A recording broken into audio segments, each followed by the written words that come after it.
is My Dear People, a podcast by Javen Bear and a special guest. And today, that special guest is me, Emily Smucker. Awesome. Man, that was a great jump solo. Yeah, that was a good drum solo. I almost said jump solo. I would have played intro music, but I didn't really have a way to do that. So hello everyone. This is Tuesday, as Emily said. I am interviewing Emily because we are both in Missouri here for a few days together at Travis's wedding. We got in yesterday, and today was the wedding. So tonight we're down here in the basement with a recording little studio thing set up right beside a drum set. So that was a lot of information. Yeah. So yes, I'm Emily. I'm from Oregon. That's where I met Javen. He was out there for a year. And I am a recent college graduate and a wannabe writer. I guess I am a writer. You're right. But I also have a kind of a day job, so I'm at that stage. So why are you actually a writer? What do you actually have to show for yourself? I have been a blogger for 12 years. Wow. And I have written a book that got published. Yes. That was about 9 years ago. Why don't you put yourself a plug in? What was the book? The book was, I had gotten West Nile virus, been sick for a year, my senior year of high school, and then I got an opportunity to write a book about the experience. So it's written differently than I would write now. Because you were how old? I'm 27. But you were? I was 17 when I was sick and 18 when I wrote the book. Okay. Yes. So anyway, it's written in kind of a juvenile voice, but yeah, it is published. Yeah, cool. And has my name on the cover. Absolutely. So you live in Oregon, as you said now. Yes. And what is your day job? My day job is as a secretary for a small church school. Yes, you are the secretary. Yes. And it's an ACE school, right? It's an ACE school. I do some other stuff. I mean, I teach the research paper writing class. I do some subbing and, write the Christmas play and that kind of stuff. Everything that comes under being a secretary. Basically. Just your average secretary directing the play.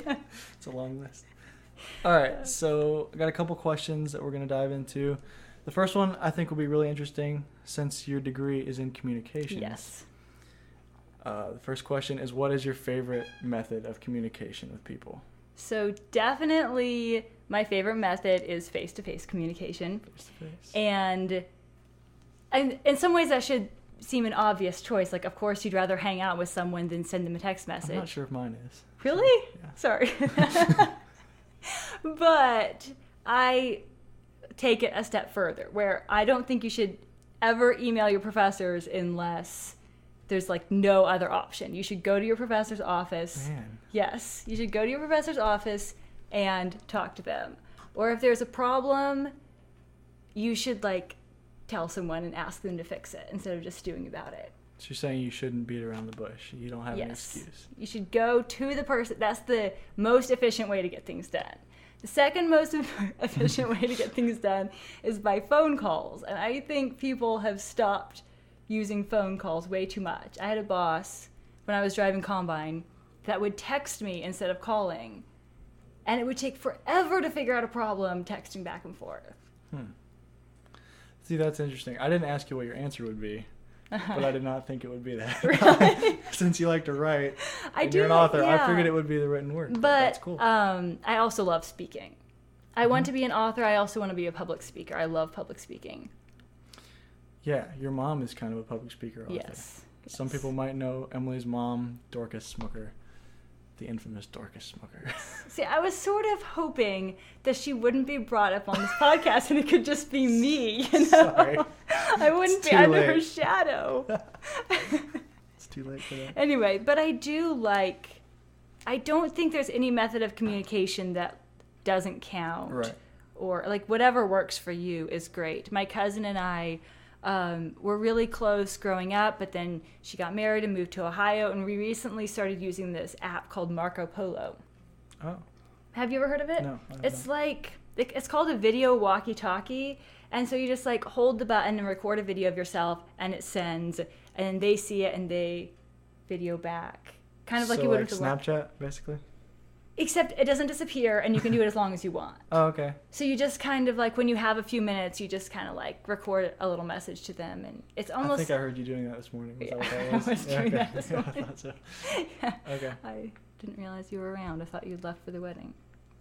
For your pictures. No, I think we're still getting ready. Okay. It's kind of a last minute thing. Anyway, yeah, so I don't think there's any method that's like invalid. Like if you like texting, just text. I mean, not if you have to solve a problem, but That's fair. yeah. Okay, cool. The next question is, what is something you love about your life right now, and what's something that is hard? So like from where you're at right now, something you love and something that is hard for you. Probably the biggest thing that would answer both questions is I am a recent college grad, and so considering what I can do with my future, there's so many, it feels like there's so many options. And so this kind of overwhelming, and what I don't like about my life right now, because how do I ever decide or go through that process of deciding? But then I also like it because, like, how many people, I mean, it's not like everyone just has all these opportunities available to them. It's kind of cool to feel like you can move to wherever you want or do whatever you want. So it's kind of a double-edged sword. Right. And Yeah. So how long have you been out of school? You just graduated last year, I right? graduated in June, yes. Okay. And so then, yeah, the secretary thing that I'm doing right now, man, it's like, considering all the jobs I could have, it's probably pretty great. Mm-hmm. But I just have this desire in me to be creating and thinking and moving up, Right. you know, getting better at something. Yeah. And so spending so much time just, you know, typing on or, you know, entering numbers into a computer, or, I mean, I do tutoring work, which is interesting, and I know it's helpful to the students I'm tutoring, but it's not getting me anywhere. I know that's a selfish thing. Right. But Yeah, I see what you mean now. Yeah, I already, like, I'm only a year into college, but I already see that happening. Like, it's like, this is great for me, and it opens doors for me, but it's also scary, and like, this is more what I want to do for myself than just get the 9-to-5 job, but it's harder to find it. Yeah. Definitely. So yeah, I'm trying right now, to be a real writer. And Yeah, so this summer you have like some opportunities, right? well, Or I don't want maybe? to talk about sure. it like in specifics because I don't have anything. I haven't signed any contracts yet or have anything for sure nailed down. But I did a little bit of freelance writing this winter. I'm gonna grab a drink real quick. Sorry. Yeah, sure. I would just say it for you, but I'm not really sure exactly what it was. What job I had this winter? Yeah. It was writing a children's book, like a board book, Mm-hmm. you know, picture book for a company. And it was like good pay, creative, fun. And I was just like, why am I still a secretary? Yeah. Yeah. But that just kind of fell in my lap. And doing freelance work, like when you have a job, it's like you have the job, right? You show up and you do the job. You don't have to keep job searching once you have the job. Mm-hmm. To do freelance work, you kind of have to keep job searching all the time. And at one point, it might seem like you have lots of jobs, and then nothing might show up. Or you might apply for things, and then they might not work out, and then you feel rejected, and yeah. For sure. So that All is... right. So those two questions you were briefed on before. I'm going to throw one more in. Okay. Just give me one person. It can be someone you've seen, someone who was alive way before you, but like one person that's like a hero for you, and why. Oh my goodness. Well, I'm very leery of choosing someone as my hero. Why? Because, well, I kind of have a thing where I think people idolize other people too much, because everyone is a sinner and everyone makes mistakes. And if you idolize someone, you're eventually going to see them fall in some way. they're going to have something in their life. Okay. Yeah. But I think the main reason, might sound a little weird, but I've had some experiences just as a blogger. I mean, you listener probably have never heard of me. Like, I'm not a big deal. But I have had people kind of get ideas, kind of hero worship me. I know that sounds really weird, but I'd like meet them and they had built up this idolized picture of who I was, and I was just afraid of... Hi, Kevin. I had a little special guest. So, like, basically the image that they conceived of you from what you wrote was not necessarily exactly, who you because were. you can't... I don't put everything online. Absolutely. Like, I just put... And some of the stuff I put online is vulnerable, and so I think people, sort of without realizing, kind of get the idea in their head that I'm putting everything online. And then they think that they can figure out who I am just from the internet, but they don't realize they're filling in the gaps themselves. Yeah, that's fair. But with those qualifiers in place, With you those still have to answer the qualifiers in place, question. I still have to answer the question. Okay. Oh, who do I have as a hero? Oh, blast. This is the kind of thing I have to think about for a long time. Okay, I'm just going to say the first person that comes into my head. I really know very little about this person. Really? See, I have heroes that, like, I get my friends to paint and I hang them on my wall. Like, I have heroes. It's just different. Oh, man, okay. Oh, I just thought of someone. Abraham Lincoln. Abraham That's Lincoln. my hero. I cut an image of him off of the back of a package of matches, and I glued it onto the back of my flip phone when I had my flip phone. Why? Because it was a boring flip phone, and No. Abraham Lincoln was my hero. Why Abraham Lincoln? The reason... Oh, I thought of another one, too. Edward Snowden. They have something in common. Oh. Yes. That's a bolder choice. Yeah, it is a bolder choice. But they're both my heroes for the same reason. Okay. Now, granted, again, I'm not idol worshiping. Like, I know they have flaws. Yes. But both of them did what they thought was the right thing. Like, they wholeheartedly went for doing the right thing, even though it would have, like, huge consequences. Yeah, they knew going in that was not going to be pretty. And most people would never do what Abraham Lincoln or Edward Snowden did. Right. Edward Snowden was the guy with WikiLeaks, right? Yes. So he broke... No, he wasn't with WikiLeaks. Okay. He's associated with WikiLeaks. Isn't he? Well, not sort of. That's So the other guy. WikiLeaks is where... I don't think his stuff ended up on WikiLeaks. He actually leaked documents to journalists because he trusted journalists to vet it and not put out information that would harm people.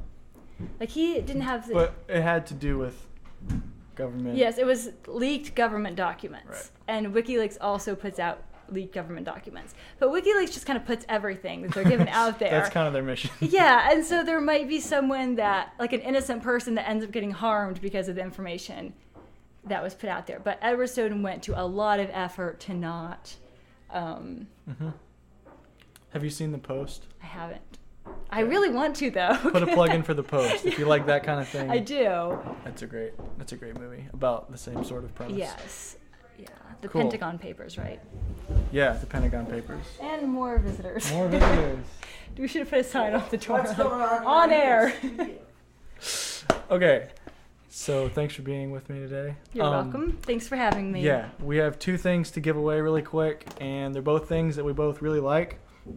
So the first one is the book Bridge to Terabithia. And By Catherine Patterson. Yes, Catherine Patterson, the children's author. Yes. Yeah, man, I don't know what to say about this book. I'm not really sure why I like it so much, but I just remember that Aaliyah, my little sister, was assigned this book for homework reading, and so it was at home one time, and I just picked it up and I read it, and I was just like, wow.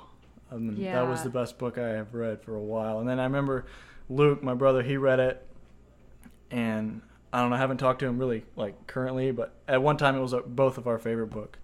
So there's just something about it that, like, it's a children's book, but I don't know. I think it's more for, like, older people than for children. I mean, I read it as a child. I probably would have been 12 or so when I read it. Mm-hmm. But I remember a very similar thing. Like, I can't even explain why it moved me so much. Yeah. But it really did. I mean, you talk about really why it's moving, you would have to ruin the book. Yeah, exactly. But there's other books that have similar premises that are just don't work, or cheesy, or emotional manipulation. I think I was struck by it because she was able to represent exactly what being a kid looked like for me. That not a lot of other books, like the Boxcar Children, are fun reads, but it just doesn't portray the way that you are a kid. She was very good at that kind of thing. Yeah. And then the second thing is also one of my favorite pieces of art ever made, and that is The Beautiful Letdown by Switchfoot. It's an album that came out, I want to say 2002. It was Switchfoot's fourth studio album, and really their first record that really got them on the map. This album I've listened to so many times. And you had a cool story too about this, right? I very much associate it with a specific place and time because I really struggled with the whole music thing when I was younger because everyone I knew was into contemporary Christian music and I didn't really like it that much.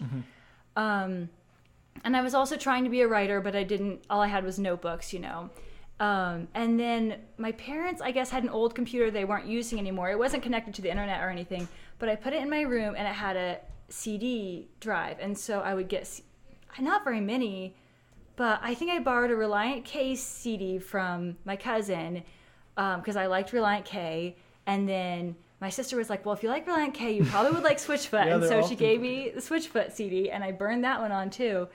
Or I don't know if it's burnt, like ripped, I guess is the word. I ripped that one onto the computer. And so I would sit there at this computer and like write my diary and stories and all kinds of stuff and just listen to those CDs over and over. Because that was. I don't have the CD in front of me, but man, there are some really great tunes on there. You should just pretend you do because they don't know. That's true. In the last episode, me and Sue talked about like learning to play music because of a certain group or a certain album. And this was another one of those albums for me. Like John Foreman taught me to play the guitar probably more than any other one person in my life. Like it's hard to explain, I guess, unless you play the guitar, or if you're really familiar with his stuff, but the way he plays and the key of E and just like certain things that he does, it just taught me a lot. It was fun. So I guess that wraps it up. All right. Thanks for having me. Yeah, thanks for being there. It was fun to hang out. You want to play an outro? An outro? No, I'll just stay off the drums. Okay. All right. Peace out, guys. See you.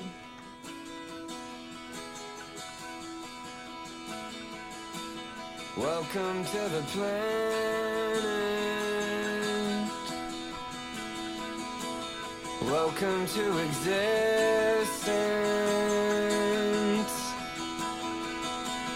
Everyone's here.